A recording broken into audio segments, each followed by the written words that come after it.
Our last speaker will present his company's groundbreaking work in seismic and acoustic sensing technology. So please welcome a leader in this field, Björn Paulsson from Paulsson Incorporated. Mr. Paulsson, please take the spotlight. Thank you, Emil. Our technology is really about sensing. I mean, I heard about all these wonderful processes today, but they also need to be measured, and that's where our sensors come in. We are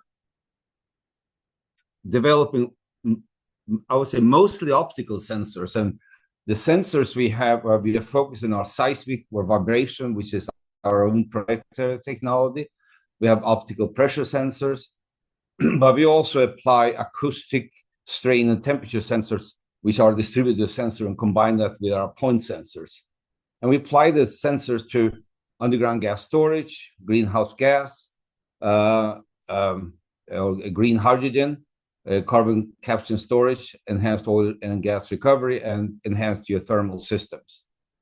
And we also monitor the California faults and pipelines with our sensors.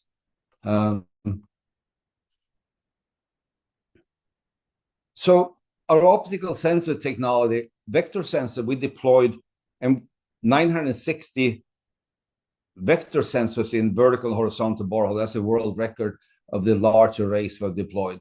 Distributed acoustic sensors, we deployed 2,500 sensors for PG&E, underground gas storage, which is now in the future will be combined with underground hydrogen storage. Temperature sensors, 1,800 sensors for the same system. So we deploy both acoustic and temperature sensors in the same borehole. We can also combine those sensors with the pressure sensors and the vector sensors. And the distributed strain sensor, we deployed 3,000 sensors on pipelines. And of course, pipelines, when you have hydrogen and carbon CO2 gases, you need to monitor those pipelines as well. And I will show you a couple examples of that. And optical pressure sensors, we can operate those today at 200 degrees Celsius. A lot of our technologies is around fiber Bragg ratings, so interferometric sensing, and it can sense plus minus 10 picometers. So it's almost impossibly small measurement, 10 to the minus 11 meters. A strand of hair, for instance, 10 million times larger than that. A strand of DNA molecule is 250 times larger than that, to kind of give you a scale of the type of measurements we can do. And we can do this now we have 320 degrees Celsius. So looking forward to see if some of the sensing technologies can be used for the energy storage we have just heard about. So here's an example. Can you hear the sound? Should be able to. Yes, we can hear. Okay. It's dropping a 25 milligram needle, as you can see in the picture here, 1 centimeter, and this represents 2.5 microjoule of energy, and that is for the first hit as the needle hits the plate we're using as an actuator. And we now see we have 15 bounces of this needle, plus we can see it falling over, because the first bounces are vertical, and then it falls over and do the horizontal bounces as well. That is our second generation fiber optic vector sensors. This is our third generation. What you see on the screen here is a 20 nanojoule acoustic event. And you can hear it if you listen carefully now. So the sensor is able to record the waveform, and then you translate the waveforms into a sound file. And we can actually see the first bounce is 20 nanojoules, and then we can see another 5 bounces. So very high frequency, but you can also see the low frequency. It's a very broad band, which is important when you measure processes and objects. You can see that little styrofoam ball next to a US quarter. So it's a very small, very light, and I think the styrofoam ball is 0.6 milligram, and we drop it at 4 millimeter.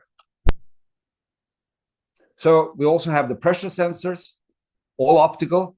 We're measuring the distance between two fiber Bragg grating in this, and the first fiber Bragg grating that serves as a calibration for the temperature, because it's not just pressure, it has temperature sensitivity. And you can see the four curves we're measuring absolutely linear from 17 degrees Celsius up to 200 degrees Celsius is our highest temperature curve up here. So very successful measurement and development of this all optical pressure sensor.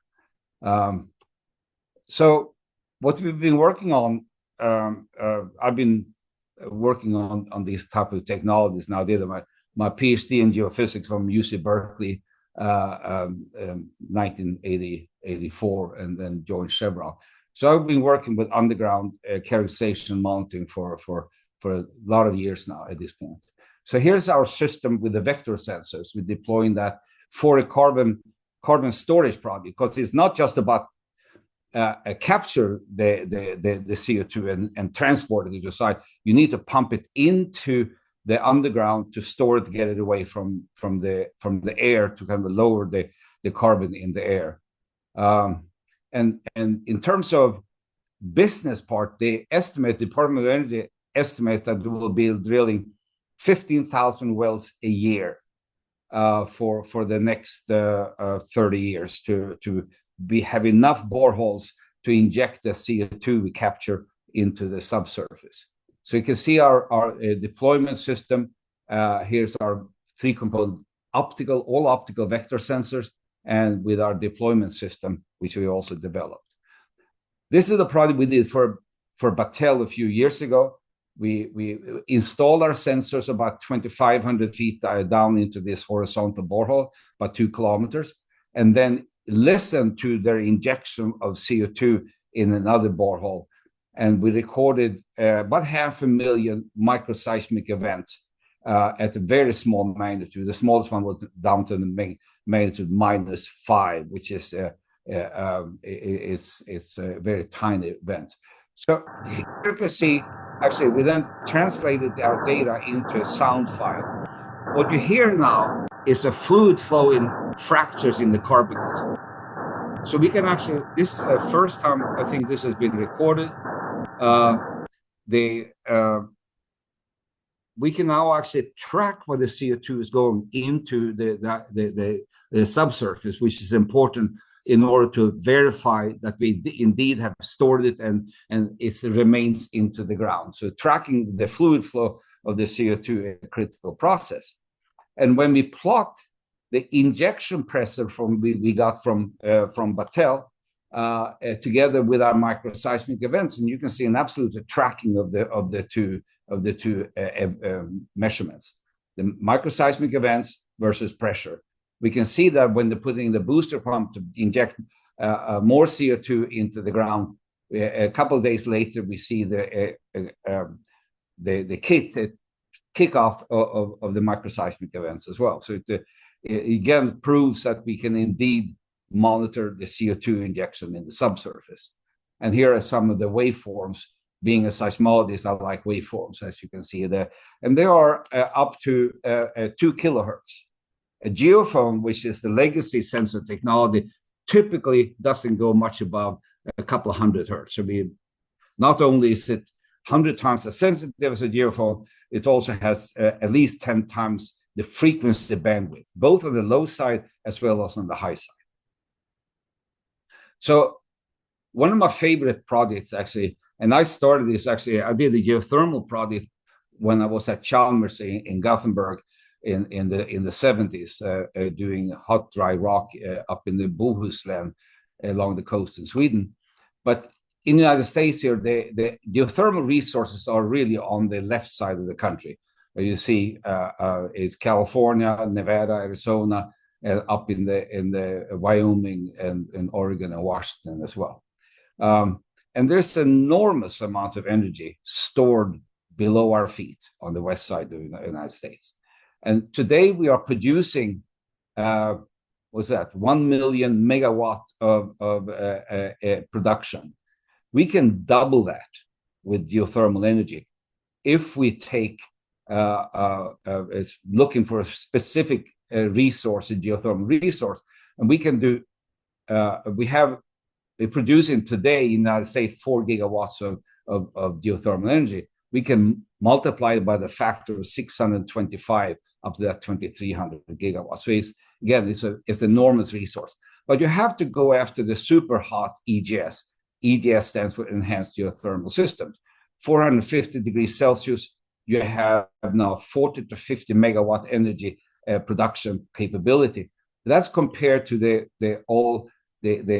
shale wells, which are famous and infamous in some groups.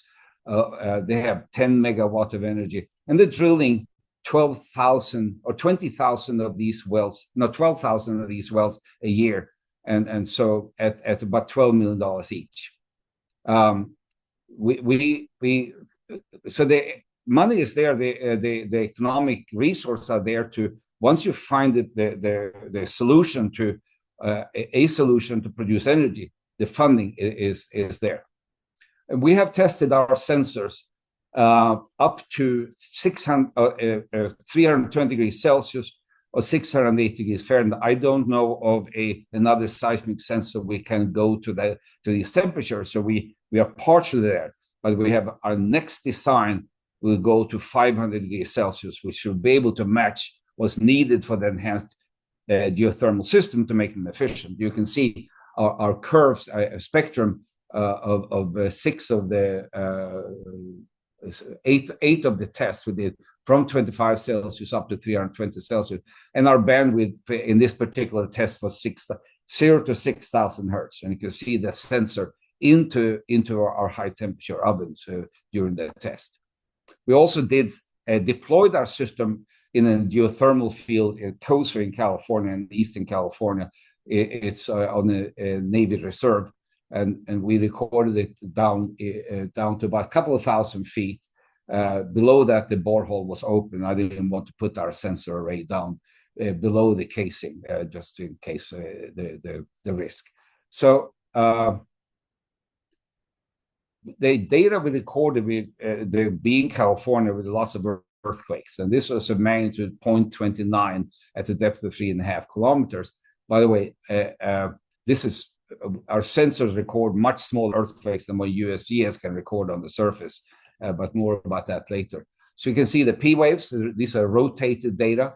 You get a 3 component, and then you rotate it into the major components. So here are the P waves and the sh waves. And you can see very high signal-loss ratio of both signals. And the frequency spectrum is for the P waves here over 200 hertz. USGS usually doesn't record Earth frequency more than about 10 hertz. So and the reason why we can record so high frequencies is because we have our sensors in the borehole away from the surface noise and in more competent material. And you can see the comparison between here the 0.29 earthquake at depth of 3.5 kilometers, 1.1 kilometer away. You can see the USGS station they recorded about 35 hertz, 32 hertz frequency at minus 25 dB frequency. Same earthquake. With our optical accelerometer, we have 170 hertz, or 5 times the frequency of the USGS events. As I said, we have been working on processes to store CO2, and this is a commercial project we did actually 22 years ago. So we'll be at this for a long time. This is the field picture of deploying the sensors into the borehole up in Wyoming, and we did a time-lapse picture. Here's the before we injected the CO2, and here is after 8 months. And again, about tracking the CO2, we have the technology to do that again, because it's not just drill a borehole and pump in CO2. You need to verify that it stays in the ground, and our technologies can do that.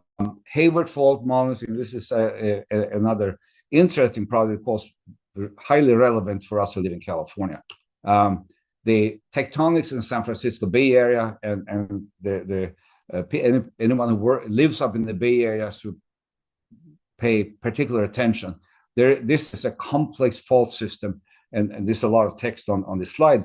But the last big earthquake on the Hayward Fault was in let me see here in 1868, and a Hayward Fault now has it was seen earlier on as a fairly minor fault, but now they're connecting it with to the north and to the south, which means that the Hayward Fault is now capable of a magnitude 7 to 7.5, and the mean time between the earthquake on the Hayward Fault the last 1,000 years has been 150 years, and if you go back to 1868, you get about 150 years at this point. So there is a very high likelihood to have a major earthquake on the Hayward Fault in the relatively near future. It can be tomorrow, it can be in 10 years, it can be in 20 years, but it will happen soon. So we instrumented, and this is a quote from Google AI, the Hayward Fault is considered a tectonic time bomb by the USGS. To have a major earthquake will occur in the Bay Area in the near future. Fault produce major earthquake roughly every 150 years, and they have traced it back through digging in trenches, etc., over the last 1,000 years. So we instrumented a pipeline crossing the Hayward Fault from working with USGS. And this is the replacement pipeline because the old one had been sheared by the fault movement along the street. And I'll talk a little bit about that. This is when we are deploying our optical sensor on this replacement pipeline. By the way, notice that this was in 2020. That's what everyone is wearing masks because it's under still highly COVID time in the United States. So we instrument it and then put it into the trench. And then start to monitor it. And this is what happened with the Hayward Fault. The North American plate and the Pacific plate, you can see the shear of the sidewalk over. And this sidewalk is about 68 years old. Went back and looked at where the houses were built, and we have an offset of 70 millimeters measured on the ground. So it's approximately millimeter per year creep. And Hayward Fault is one of the few faults which has a creep as well as an earthquake movement. It has a creep a component of its movement, and that's what we are measuring. And I will show you some calculations of this. We measure this strain on the pipeline. We have 1,200 feet of fiber across it. And then we're looking at the soil in the trench in the Pacific plate and the North American plate. And we have now an estimated background of and then when we do the calculations, we see that we're actually measuring a strain of a millimeter per year. So we just confirm what you see in the sidewalk. And very quickly, we're also doing another measurement on the Calaveras Fault, which is the other extension of the Hayward Fault to the south of it. And we instrumented a 34-inch pipeline a couple of years ago, and you see a video from that installation. We have a team putting optical sensors, a distributed optical sensor, strain sensor, acoustic, and temperature sensor on this 34-inch pipeline. And after a year, we already have seen a strain of this pipeline.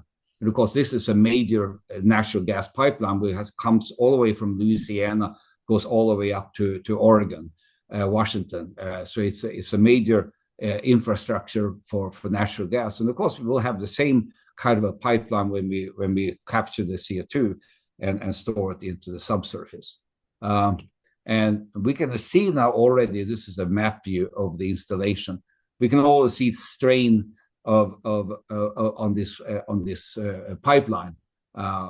So the system is very effective in doing this. And my final component of the presentation is seismicity. around the SAFOG wells, the San Andreas Fault Observatory at depth, that is up in just south of San Francisco, near San Jose. And the Pacific Plate again is moving north. The North American Plate, relatively to Pacific Plate, is going to the south. But really, in fact, the plate which is moving is a Pacific Plate. And we recorded the instrument. Were invited by USGS to install our sensors in the borehole they drilled through the San Andreas Fault a number of years ago.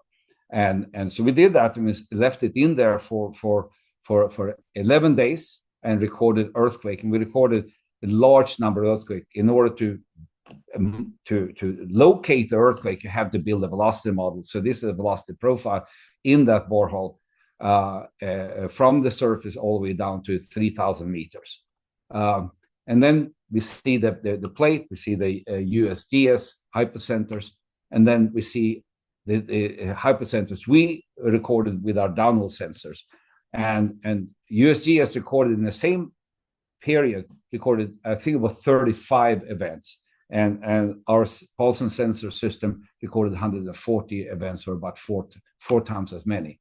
And you can see the waveforms. This is a magnitude 2.77.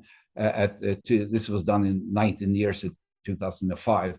And you can see the axial, strike, and planar waveforms recorded on our sensor system. Very high single mode ratio. And if you see an earthquake record, you can see that surface earthquake records are typically very noisy. But having the sensors in the borehole, it let us get very high signal noise ratio and very high frequencies. You can see the various events. And now it's coming down to micro earthquakes. These are events. You can see previous slide, magnitude 0.95. We're getting those events, those numbers from USGS, but we also recorded a number of events we had no magnitude associated with them because it wasn't recorded by USGS. So you can see the P waves and the shear waves from this earthquake and coming down to probably magnitude -5 events, which are probably will be the precursor events for a big event on this fault. And because the San Andreas Fault was a famous 1906 earthquake on that, which is destroyed a big part of San Francisco. So you can see events, and then we take the two sets of data and display them in the cube, which is probably, but can't see the numbers right now because it rotates, but it's probably about 10 kilometers on each side. So it's a large volume through Earth, and you can see what the benefits you get from borehole sensor. This was done with our old system using geophones.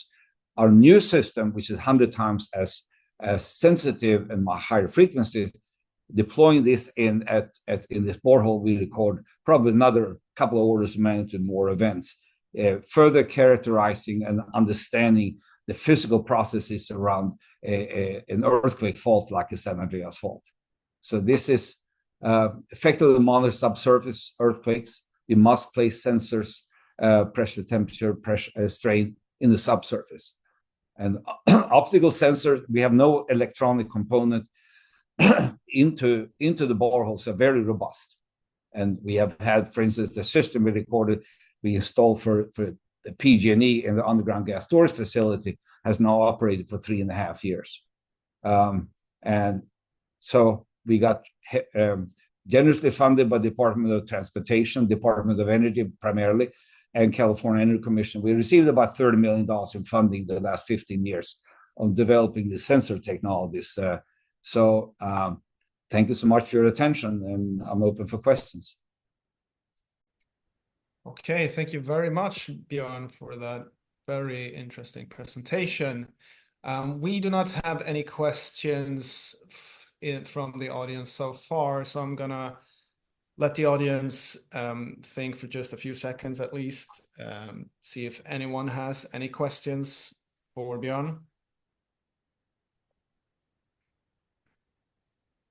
I have a question for Björn. We were schoolmates at Chalmers, me and Björn. the geothermal has such an enormous potential. Do you see any large investments coming up in the near future? Absolutely. I mean, it's there, it's available, it's green, and I think there will be a big program on geothermal energy. By the way, my PhD thesis was on monitoring a storage of high-level nuclear waste, and during my career, I saw nuclear waste go away or nuclear power go away, but it has in the resurgence. So I think between the nuclear energy, nuclear power energy, and the geothermal, and the critical part of those energies that they are base power. They're not relying on wind or solar, which is of course wonderful technologies as well. But it's a base power which lets us have a fundamental base of energy production. So, and geothermal, that is my personal favorite actually of energy generation. So I think I do hope, and I think that it will have a big future. But to drill down to 500 degrees Celsius is challenging. But the industry is working on that. Thank you for the question. Okay, Björn, thank you very much. We will move forward with the conference.